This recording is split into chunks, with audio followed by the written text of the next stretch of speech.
앞뒤 좌우로 인사들 나누시겠습니다. 주님 안에서 사랑합니다.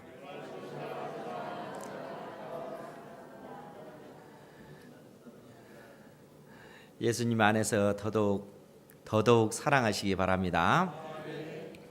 오늘 말씀을 통해서 우리가 주의를 거룩하게 지키는 것, 거룩하게 지킨다는 것이 무엇을 의미하는가 하는 것을 오늘 말씀을 통해서 살펴보고자 합니다. 뿐만 아니라 여러분 자신도 오늘 말씀을 통해서 내가 하나님 앞에 거룩하게 예배하는가, 또 거룩하게 주의를 지키는가 살필 수 있는 그러한 시간이 되시기를 주님의 이름으로 축복합니다. 그 선배 목사님 중에 한 분이 예전에 그런 말씀을 하셨어요. 이 목사님은 고신 그 교단에서 이제 그 성장하고 나중에 목사님이 되신 분이신데, 이분이 고등학교 3학년 때 이제 주일마다 하나님 앞에 이제 예배를 드리고, 또 고신 교단에서는 특별히 주일을 거룩하게 지켜야 된다라고 해서 이제 주일날 돈을 지불해서 물건을 사거나 또 예배 외에 또 다른 어떤 행동을 한다든가 하는 것에 대해서 강하게 책망을 하셨습니다. 그래서 이 목사님도 고3 때 그 중요한 시기에도 주일날에는 그 공부를 하지 않는 겁니다. 이분이 나중에 아주 그 서울대학교 들어가셨어요. 공부 굉장히 잘하신 분이시고, 공부에 대한 열망이 있는 사람들은 이제 주일날에도 얼마나 하고 싶겠습니까? 근데 이분은 주일날에도 그냥 참는 거예요. 그리고 성경책만 뒤적거리면서 기다리는 겁니다. 12시가 지나가기를. 그래서 밤 12시가 지나가면은 그때부터 이제 그 공부를 하는 거예요. 왜 그러냐면 주일을 거룩하게 지켜야 되기 때문에 주일날에는 성경책 외에 그 심지어 공부하는 그러한 부분들도 철저하게 스스로 자기 자신을 통제한 것입니다. 그러한 어떤 그 이야기를 들으면서 이제 우리가 다시 한번 생각해 봐야 될 것이, 우리가 주일을 거룩하게 지킨다는 것이 그것이 의미하는 바가 무엇인가? 우리 생각에 따라서 거룩하게 지키는 것이 아니라 하나님의 말씀에 근거해서 하나님께서 주일을 거룩하게 지키라 라고 명하신 그 말씀의 의미가 무엇인지 깨달을 수 있는 그러한 시간이 되시기를 바랍니다.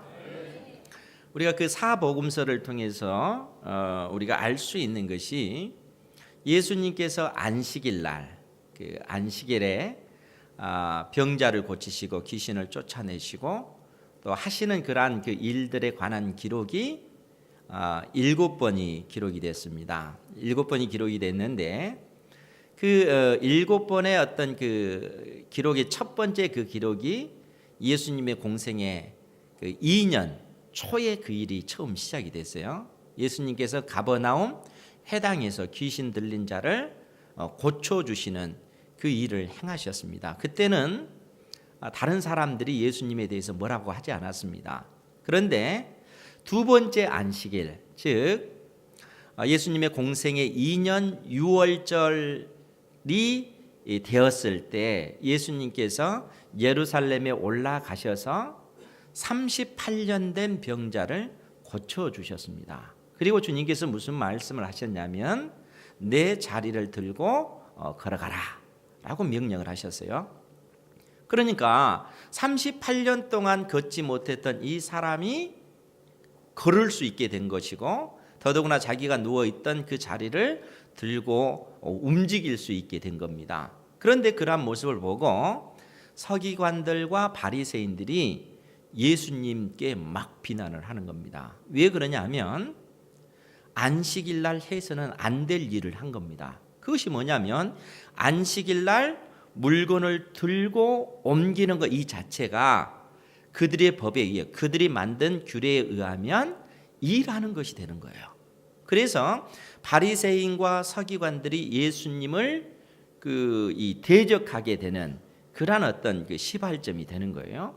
그리고 나서 예수님께서 그 유월절 일을 마치시고 다시 예루살렘에서 북쪽의 갈릴리로 다시 올라가시는데, 올라가시기 전에 제자들이 밀밭 사이를 지나가는데 어떻게 되는 거예요? 제자들이 배가 고프니까 그 밀 이삭을 따가지고 그것을 비벼서 그것을 먹었다는 거예요. 그것을 서기관과 바리새인들이 보고 또 뭐라고 얘기하는 거예요? 안식일 날 해서는 안 될 행동을 했다는 거예요. 밀을 따는 것 이 자체가 추수하는 것이고 비비는 이 자체가 타작하는 행위라는 거예요. 안식일 날 일해서는 안 될 그 일들을 예수님의 제자들이 행한 것입니다. 그래서 이 바리새인과 서기관들이 그러한 어떤 그 제자들과 예수님을 비난하는 그러한 모습을 보여주고 있습니다. 그 이후에 예수님께서 공생의 2년 중간쯤에 이 갈릴리 어느 회당에서 오늘 이 사건이 벌어지고 있는 것입니다. 이것이 안식일 날 벌어진 네 번째 사건인데, 우리 3장 그 1절 말씀에 보면 예수께서 다시 회당에 들어가시니 한쪽 손 마른 사람이 거기 있는지라. 사람들이 예수를 고발하려 하여 안식일에 그 사람을 고치시는가 주시하고 있거늘. 지금 그 예수님께서 또 다시 그 안식일 날 회당에 들어가셔서 하나님의 말씀을 전하는데 그 회당에 한쪽 손 마른 사람이 있었다는 거예요. 그런데 누가복음 6장에 보면 이 한쪽 손 마른 사람, 이 사람에 대해서 보다 더 자세하게 표현을 해놨는데 오른손이 이 마른 사람으로 이렇게 표현을 해놓고 있습니다. 그러니까 이 사람은 오른손이 말라서 오른손을 움직일 수 없는 그러한 사람이라는 거예요. 그런데 그 회당 안에서 지금 어떤 일이 벌어지고 있냐면 사람들이 예수를 고발하려 하여 안식일에 과연 이 사람을 고치는가 고치지 않는가 살펴보고 있다는 거예요. 그럼 이 사람들이 누구겠어요? 그렇죠. 바리새인과 서기관들입니다. 바리새인과 서기관들이 예수님을 고발하려는 증거를 잡기 위해서 과연 예수님께서 이 사람을 고치시는가 보자 라고 그야말로 매의 눈으로 살펴보고 있는 것입니다. 그런데 예수님께서 그러한 그들의 어떤 그 상황을 다 파악하고 계십니다. 그런 가운데 그 사람을 한 가운데서 일어서라 이렇게 말씀하시고 4절 말씀에 보면 뭐라고 말씀하시냐면 그들에게 이르시되 안식일에 선을 행하는 것과 악을 행하는 것, 생명을 구하는 것과 죽이는 것 어느 것이 옳으냐 하시니 그들이 잠잠하거늘. 지금 예수님께서 거기에 있는 모든 사람들을 향해서 안식일에 선을 행하는 것과 악을 행하는 것, 생명을 구하는 것과 죽이는 것 어느 것이 옳으냐 묻고 계십니다. 여러분, 이 마태복음에 보면 예수님께서 여기에 더 붙여서 무슨 말씀을 하셨냐면 마태복음 12장 10절 말씀에 보면 이제 똑같은 사건이에요. 거기에 예수님께서 어떤 말씀을 하시냐면 마태복음 12장 11절 이하의 내용을 보면 예수께서 이르시되 너희 중에 어떤 사람이 양 한 마리가 있어 안식일에 구덩이에 빠졌으면 끌어내지 않겠느냐. 사람이 양보다 얼마나 더 귀하냐. 그러므로 안식일에 선을 행하는 것이 옳으니라 하시고. 아멘. 지금 주님께서 어떤 사람에게 양이 있는데 이 양이 안식일 날 구덩이에 빠졌다는 거예요. 그대로 내버려 두면 이 양은 죽고 마는 겁니다. 그러면 어떻게 하겠어요? 안식일이라 할지라도 이 양을 끄집어 내주는 것이 마땅한 도리가 아니겠느냐라는 얘기예요. 그런데 하물며 이 양에 비해서 우리 사람이 얼마나 존귀한 자냐라고 말씀을 하시는 것입니다. 사랑하는 성도 여러분, 안식일 날 생명을 구하는 것이 그 선이겠습니까? 그 생명을 그대로 내버려 두는 것이 옳겠습니까?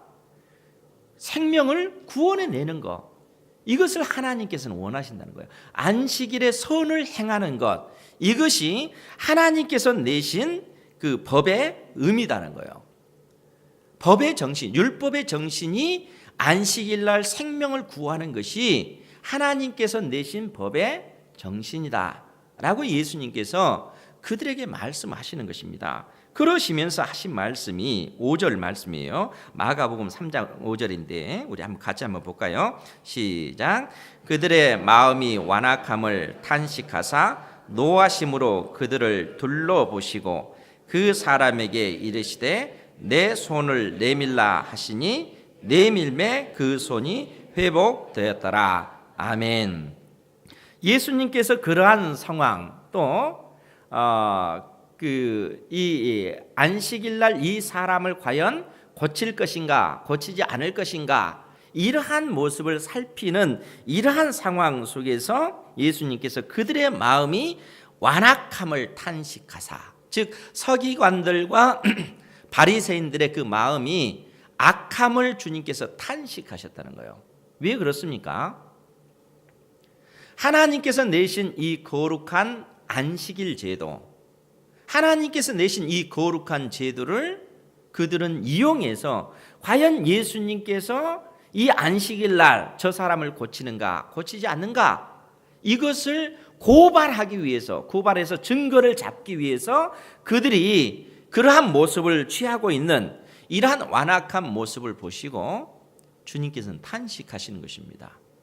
하나님께서 하나님의 택하신 백성들을 위해서 내신 이 거룩한 제도를 악용해서 악을 행하는 그들의 그 모습을 보시고 탄식하시면서 지금 주님께서 노하심으로 그들 가운데서 그 사람에게 손을 내밀라 하시니 내밀매 그 손이 회복되었더라. 하나님께서 이 오른손 마른 이 사람을 고쳐주시는 것입니다. 하나님께서 고쳐주시는 이 사건을 통해서 안식일은 선을 행하는 날이지 악을 행하는 날이 아니다 라고 말씀하고 계시는 거죠. 그런데 이러한 모습을 보고 그 6절 말씀에 보면은 이 바리새인과 서기관들이 어떠한 모습을 취하냐 하면 우리 6절 말씀입니다. 같이 보죠. 시작. 바리새인들이 나가서 곧 헤롯 왕과 함께 어떻게 하여 예수를 죽일까 의논하니라. 아멘. 지금 이 바리새인들과 헤롯 왕이 함께 어떻게 예수를 죽일까 의논했다는 거예요.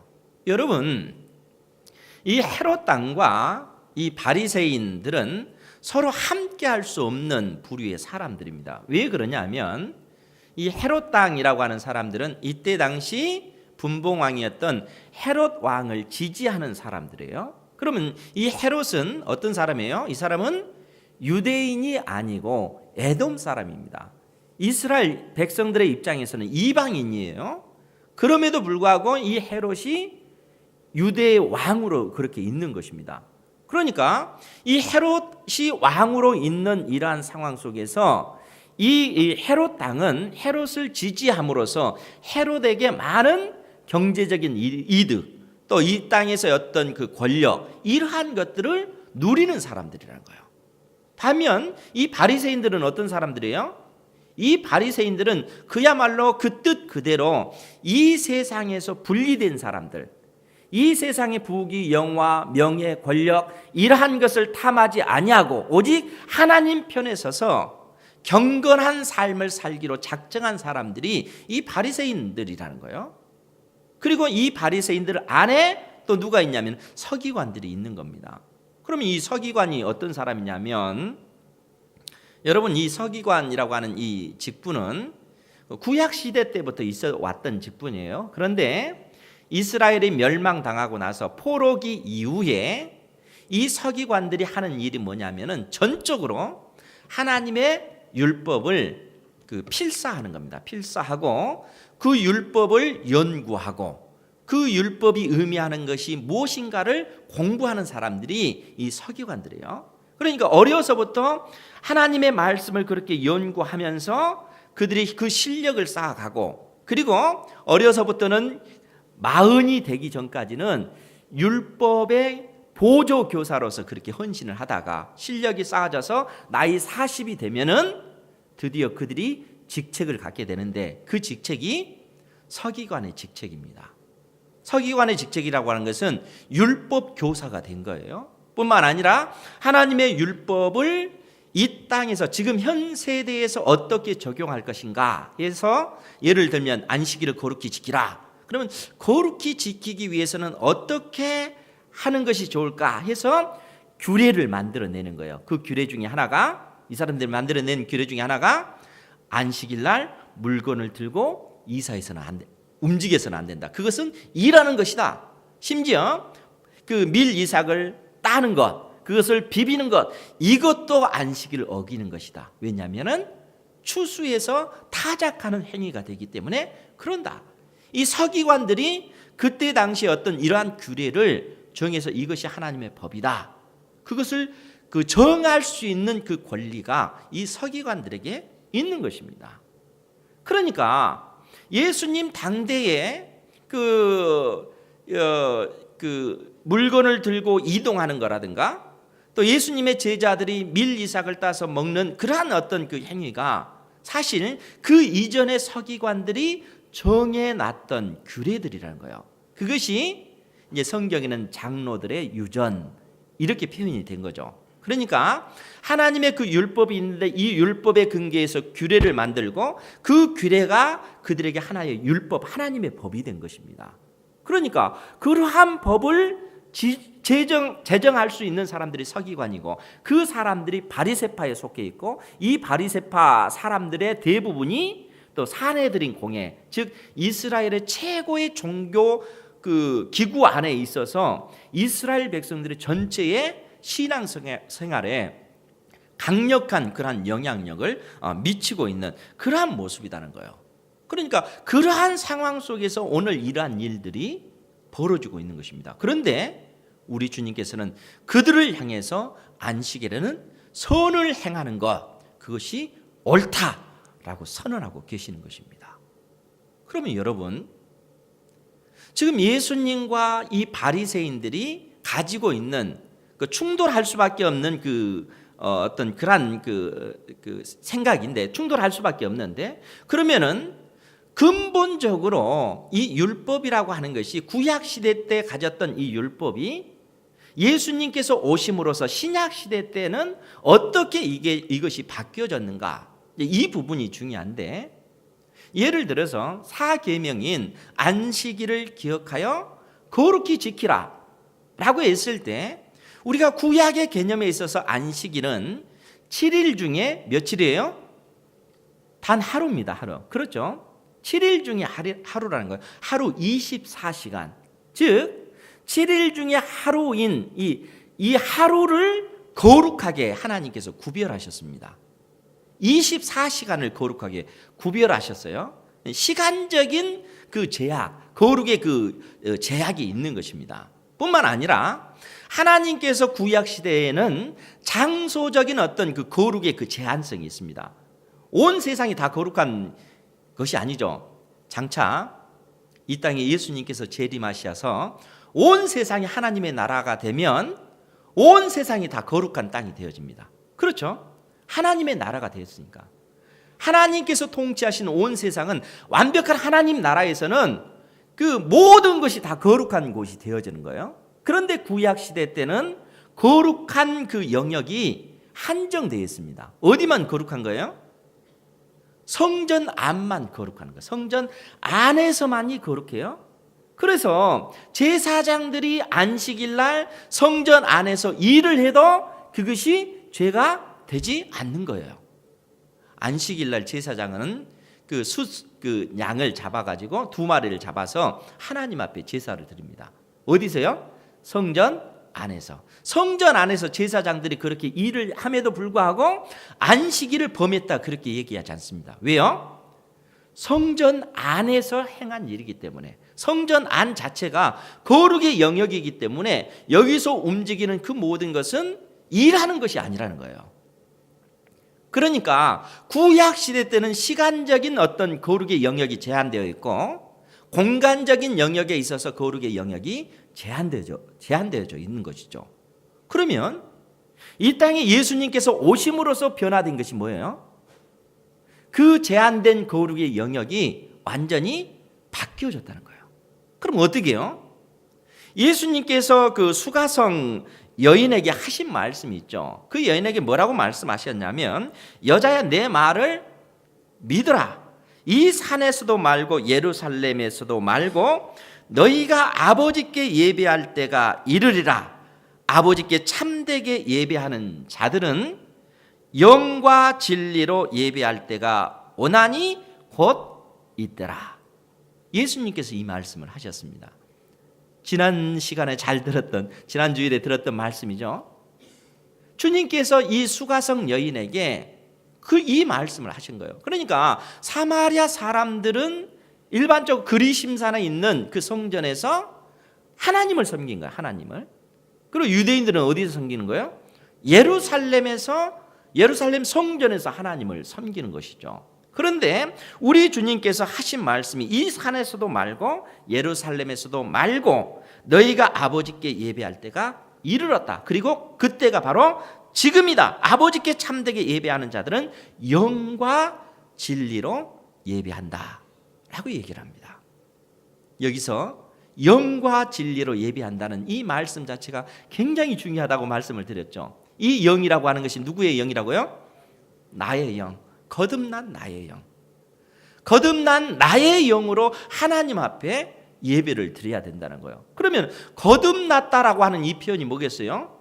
이미 우리가 지난 시간에도 에스겔서 36장에 있는 그 표현을 통해서 우리가 그 말씀을 들었죠. 맑은 물로 그 우리의 어떤 더러운, 우리의 부정한 그 영을 씻겨내면 어떻게 해요? 맑은 물로 우리의 영을, 마치 우리 몸을 씻듯이 우리의 영을 씻어내면은 우리의 영이 새 영이 되는 거예요. 새 영, 새로운 영, 거듭난 영, 새 마음을 우리가 갖게 되는 겁니다. 그러면은 어떻게 우리가 새 영, 새 마음을 갖게 된 겁니까? 그것은 맑은 물로 우리의 더러운 것을 씻어냈기 때문에 그런 거죠. 그러면은 어떻게 주님께서 맑은 물로 우리의 더러운 그 영을 깨끗하게 씻어내신 것입니까? 그분의 십자가의 피로 그런 것이죠. 예수님의 보혈로 주님께서 우리의 모든 죄와 허물을 짊어지시고 십자가에 못 박혀 죽으심으로써 그 보혈로 우리의 더러움을, 우리의 죄악을 깨끗이 씻어준 것입니다. 우리의 그 더러움을 씻어주었기 때문에 우리의 그 마음에 어떤 변화가 생겨나는 거예요? 내 속에 굳은 마음이 제거되어지고 부드러운 마음을 갖게 되어지는 것이죠. 이 굳은 마음이 제거되어지고 부드러운 마음을 갖게 되는 것, 이로 인해서 우리가 할 수 있는 일이 무엇이냐면 우리가 하나님을 사랑할 수 있게 되었다는 거예요. 우리가 하나님을 사랑할 수 있는 그러한 존재가 된 것입니다. 그러면 여러분, 그러면 이 구약 시대 때 과연 이스라엘 백성들이 하나님을 온전히 사랑할 수 없었겠는가? 여러분, 신명기 6장 4절 말씀에 보면 이스라엘아 들으라, 우리 하나님 여호와는 오직 유일한 여호와이시니 너는 마음을 다하고 뜻을 다하고 힘을 다하여 주 너희 하나님을 사랑하라. 쉐마 이스라엘, 우리가 잘 아는 쉐마 이스라엘, 들으라 이스라엘. 왜냐하면 유대인들에게 있어서는 이 말씀이 그야말로 그 가장 그 오경 말씀 중에 중요한 말씀이 이 말씀입니다. 들으라 이스라엘아 들으라. 오직 우리 하나님은 유일하신 하나님이라, 유일하신 여호와이시니 내가 내 마음을 다해 뜻을 다해 힘을 다하여 그 하나님을 사랑하라. 이렇게 말씀하고 하고 있습니다. 그러면은 우리가 그 하나님을 그처럼 사랑할 수 있을까요? 모세가 신명기 30장 6절 말씀에 뭐라고 표현을 하냐면은 그 이스라엘 백성들이 결국 하나님을 사랑하지 못하고 실패하고 말 것이다, 이러한 말씀을 주고 나서요, 내 하나님 여호와께서 내 마음과 내 자손의 마음에 할례를 베푸사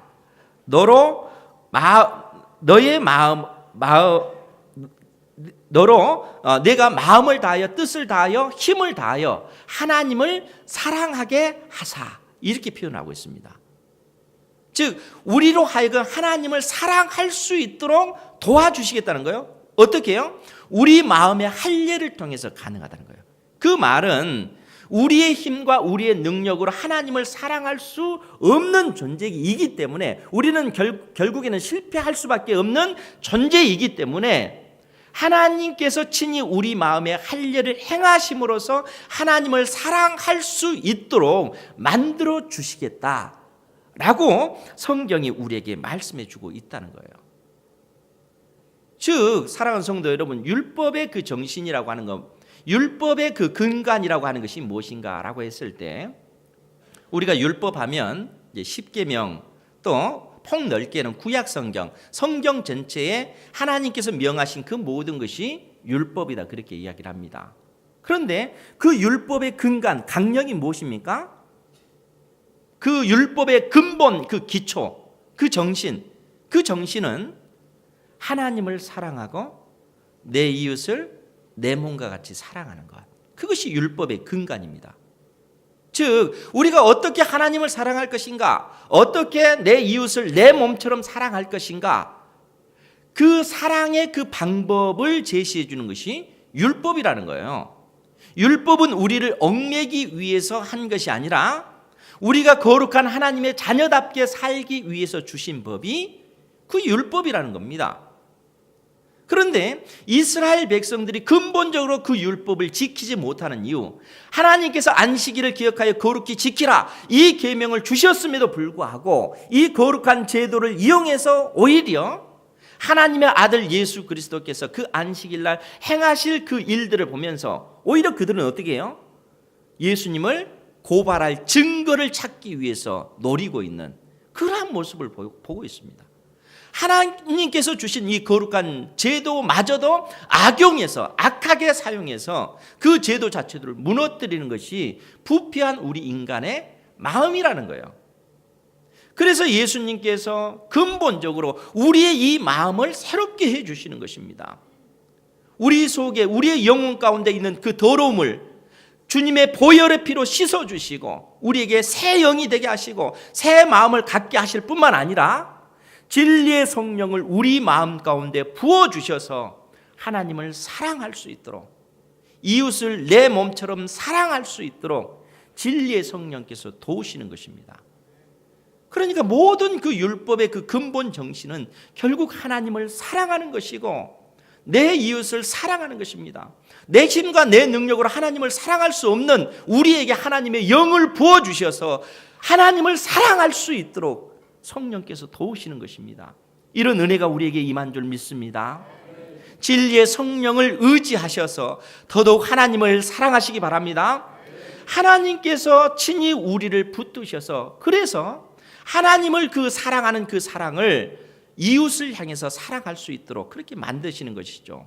여러분, 우리가 아무리 입술로 하나님 내가 사랑합니다, 하나님을 사랑합니다 이렇게 고백한다 할지라도 보이지 않는 그 하나님을 우리가 어떻게 사랑할 수가 있겠습니까?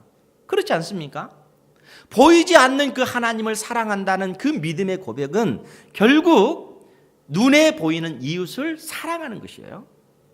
하나님께서 영과 진리로 예배하라, 이 진리라고 하는 것 말씀 자체가 언약적 열심, 충성입니다. 즉 하나님의 율법을 지켜 행하겠다는 그 얘기예요. 내가 거듭난 영을 통해서 하나님께서 나를 거듭나게 하셨사오니 진리의 성령을 의지하여 진리의 말씀에 생명 걸고 충성하겠습니다. 진리의 말씀을 의지하여 이 말씀의 근거에서 내 이웃을 내 몸처럼 사랑하겠습니다. 그 믿음의 고백이라는 거예요. 그러니까 그러니까 여러분 안식일 거룩히 지키라라고 한다는 것은 결국 안식일의 그 정신이 뭐냐 하면 안식일은 선을 행하는 날입니다. 하나님께서 온 세상을 새롭게 해주셨어요. 여러분들이 어떤 곳에 가든지 간에 하나님의 성령께서 함께 하시기 때문에 여러분들이 있는 그 공간이 거룩의 영역, 거룩의 땅이 됩니다. 여러분들이 그 시간에 어떤 제약 없이 거룩한 백성으로 살아갈 수가 있어요. 왜요? 우리 속에 하나님의 성령이 계시기 때문에, 이 성령께서 우리와 함께 하시기 때문에 특별히 이 주일을 우리가 거룩히 지켜야 되는데, 이 거룩히 지킨다라는 그런 얘기는 선을 행하는 것이고 믿음의 형제 자매를 품는 것입니다. 여러분 로마서 13장 10절 말씀에 보면 바울 사도가 무슨 말씀을 하냐면, 사랑은 이웃에게 악을 행하지 아니하나니 그러므로 사랑은 율법의 완성이니라. 사랑은 율법의 완성이니라. 사랑하는 성도 여러분, 하나님께서 우리에게 그 말씀을 하시는 거예요. 우리 주님께서 이 땅에 오셔서 율법을 폐하기 위해서 오신 것이 아니라 율법을 완성시키시기 위해서 오셨고, 우리에게도 사랑함으로써 율법을 완성시켜 나가라, 그렇게 말씀하고 있는 것입니다. 여러분들 속에 하나님의 성령이 계십니다. 진리의 성령께서 끊임없이 여러분들의 마음을 만지시면서 무엇을 요구하시겠어요? 내 이웃을 내 몸처럼 사랑해라. 내가 내 힘으로 내 능력으로 사랑할 수 없잖아요. 내 형제 자매 부모도 사랑하기가 쉽지 않잖아요. 그렇지 않습니까? 그런데 하나님께서 무엇을 요구하셔요? 하나님의 영을 우리에게 부어주시면서 우리의 굳은 마음을 제거하시면서 사랑하라.